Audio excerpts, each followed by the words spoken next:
Warning! Bitag Live Morning caters to mature audiences. Topics discussed are particularly on hot, timely, current issues purposely intended for Filipino viewers and listeners worldwide.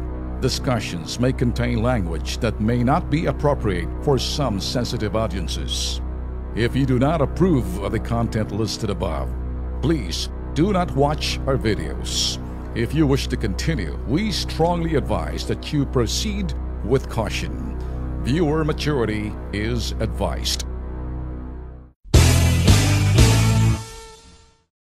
Yung mga magsasaka natin talagang nagpapakain ho sa atin sa malalayong probinsya. Sila ho yung talagang nabibilad sa araw, hindi ho nagre-reklamo, dikit ho sila sa lupa. Ang kanilang mga kamay nagkakalyo na ho magtanim para ho sa atin. Pero ang iba sa kanila nawawala na ho ng gana, nalalagasan na ho sila ng bilang, tumatanda na yung mga magsasaka ho natin, mga anak nila naging OFW na. Kaya yung sinasabing kanilang craft and trade, yung kanilang dapat ipapamalas sa kanilang mga anak, naging malas tuloy. So, dapat yung kanilang ipapamalas sa kanilang anak, ang mga anak nila naging OFW na, nag-teacher, naging kasambahin na rito. Sa hirap ho ng buhay ng mga magsasaka na alaho masyadong suporta. Dito ho sa panahon ni President Digong, meron daw ho ilalaan ho na 1 bilyong piso para sa mga magsasaka at sa mga mangingisda. Yan ho'y loans na yan. Pag-aralan, tingnan ho natin, silipin ho natin, makikipag-ugnayan nga ho rito sa kay Piñol. Secretary Piñol, get yourself ready because I'll be going after you and then let's talk more about this and figure out. Ganon din ho sa Speaker of the House, si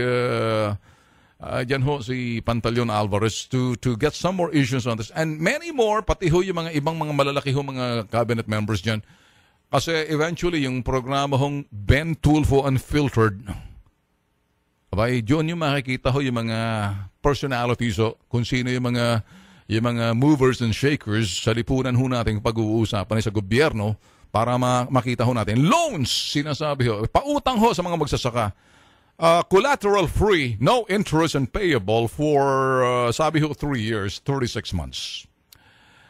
Siguraduhin lang natin dito sa mga ganitong klaseng pangako at hindi na ginagamit ng ibang mga politiko parang sandata para sa kanilang re-election campaign.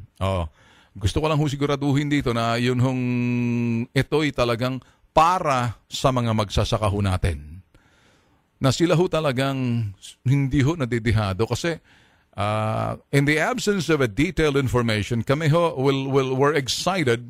Sinasabi na namin sa inyo mga magsasaka, kung kaanak niyo mga magsasaka, sige ho, ito hong programa ito maglalaan ho talaga ng panahon para mapag-uusapan yung mechanics na ho yan, kung ano pa yung mga elemento yan, kasi mga bagay na hindi pa masyado nasabi. Pero good news na, bantayan na lang ho natin kung paano ho yan papatupad.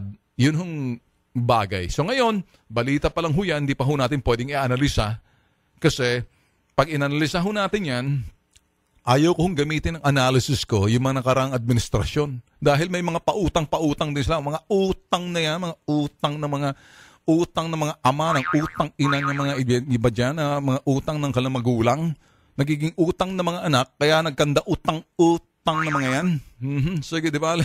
Tsaka nahuna muna pag-uusapan yung mga utang na yan. Ito na ho,